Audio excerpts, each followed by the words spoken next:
सुशील नाम के एक ब्राह्मण थे। उनके दो पुत्र थे। बड़े का नाम था सुब्रत और छोटे का नाम था व्रत। दोनों ही जवान थे। दोनों गुण संपन्न तथा कई विद्याओं के जानकार थे। घूमते घामते दोनों एक दिन प्रयाग पहुंचे। उस दिन श्री कृष्ण जन्माष्टमी थी, इसलिए मंदिर में महान उत्सव था।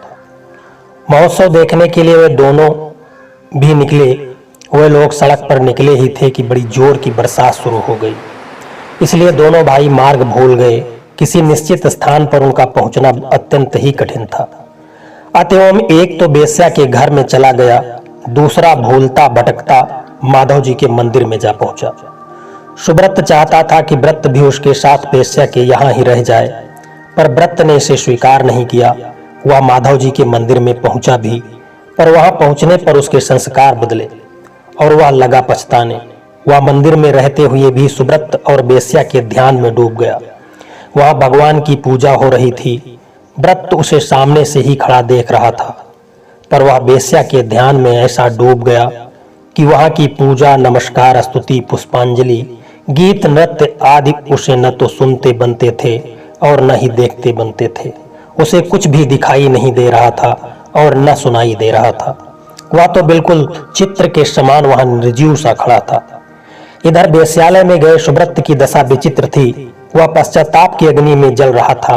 वह सोचने लगा, अरे आज भैया व्रत के हजारों जन्मों के पुण्य उदय हुए, जो वह जन्माष्टमी की रात्रि में प्रयाग में भगवान माधव का दर्शन कर रहा है। ओह, इस समय वह प्रभु को अर्घ्य दे रहा होगा। अब वह पूजा आरती का दर्शन कर रहा होगा। अब वह नाम एवं कथा कीर्तन कर रहा होगा। अब तो नमस्कार कर रहा होगा। सचमुच आज उसके नेत्र, कान, सिर, जिह्वा तथा अन्य सभी अंग सफल हो गए।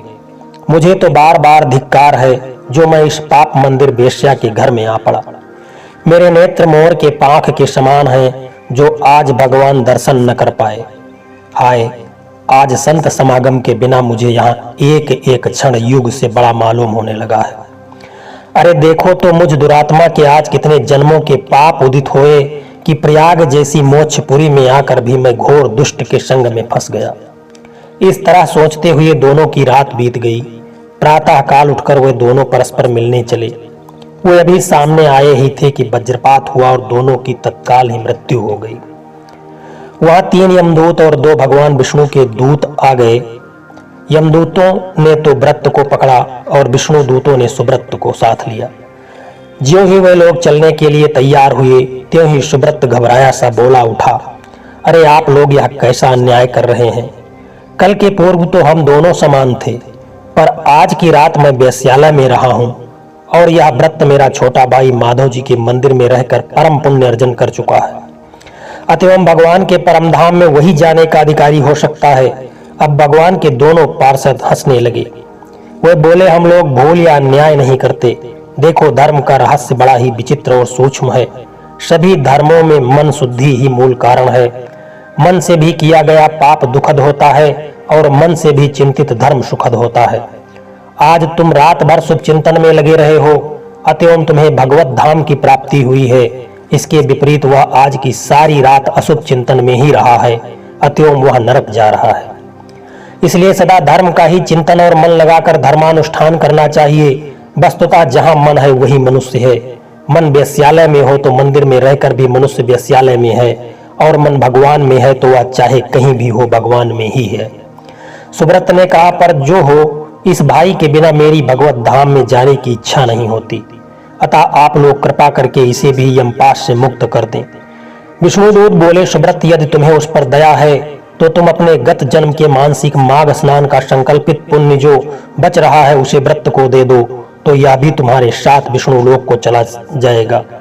सुब्रत ने तत्काल वैसा ही किया और फलता व्रत भी अपने भाई के साथ हरिधाम को चला गया। दोस्तों, यह वीडियो यदि आपको पसंद आया हो तो चैनल को सब्सक्राइब कर लेना। वीडियो को लाइक करके एक कमेंट के माध्यम से यह जरूर बताना कि यह कहानी आपको कैसी लगी है, और कमेंट में लिख देना, जय श्री कृष्णा, राधे राधे।